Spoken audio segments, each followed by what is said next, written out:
Ladies and gentlemen, there is a specific plugin I constantly get asked for, and the plugin we're talking about is the Mathew DrMS. Now a quick disclaimer, this is not a paid video, this is not a paid sponsorship by Mathew. This is the video I made on my own because a lot of people are basically asking me to explain how this specific plugin works.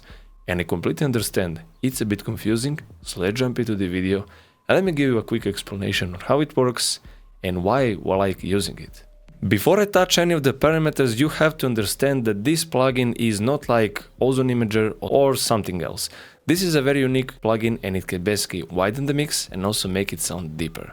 So it's like making your mix or master sound 3D. Now it operates with 4 specific ranges. You have the mid, you have the side. I believe you know what this does. Mid section will affect the mono information, side will only affect the side information, you can widen the sides, something like a traditional stereo expander, like you use Ozone Imager or some one knob stereo expanders or something like this. Now, where people make mistake and where I personally made mistake is around this focus and field section. I understand this plugin can be hard to use and it really requires some knowledge, so you have to adapt to this before you actually use and you have to understand what it actually does.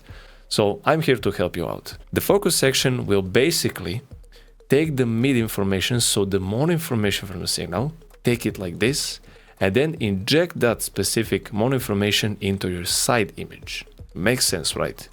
So how we are actually doing this? This percentage here knob will basically determine how much of that injection to your sides you're going to have.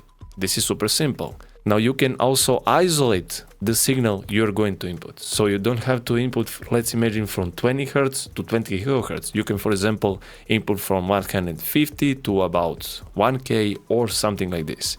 And we also have this millisecond knob here, which we use to delay the signal so we don't end up with any phase issues, and so we can also get a very creative effect. So you can choose how you're going to deepen and also widen the mix a bit more creatively. This is a super creative plugin and it doesn't work by any specific rules or something. If it sounds good, it sounds good. Now we have the field section and it works the exact opposite as the focus section. This will take the side information like this and then it will inject it in your mid information. So you can also make something interesting. Personally, I really stick to the focus section right here because it really helps me to widen and deepen the mix. Field section is all about creating decision and I don't personally find using it as much. It's good, but I personally don't use it as much. My main focus is on the sides, on this expansion here and also this focus section here. Besides this, you also have some basic parameters, so you can click in or in to engage a specific knob.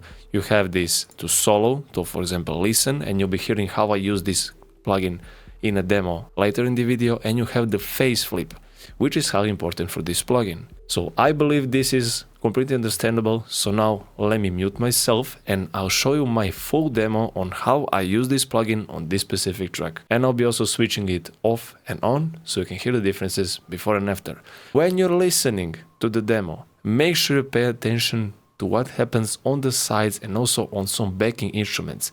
This is where this plugin shines. So let's make a demo.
So I believe you like the results as much as I do, and notice that this is a very quick demo. I usually take a bit more longer time to nail this all up, and I didn't have any prepared settings, so this is basically off of my pure hearing and through this shortened demo. Now, you probably noticed that the amounts are very subtle, and this is because we're at the mashing stage, and I don't really recommend using this plugin to very large percentages, no matter which specific section you're using, especially if you're at the mashing stage or if you're using this on your mix bus. Small percentages are very useful, and they make the difference you actually want to hear, and when you play on some bigger systems, you'll be actually noticing how much this plugin shines. Now, the key to nail this up, you have to go with a bit drastic percentage, as you saw that I did about 80 or something percent while I was adjusting, and then I backed down to, I believe it was 18 or something. For this field section, I didn't isolate anything, I just went with a tiny bit percentage because that's how I felt for this track,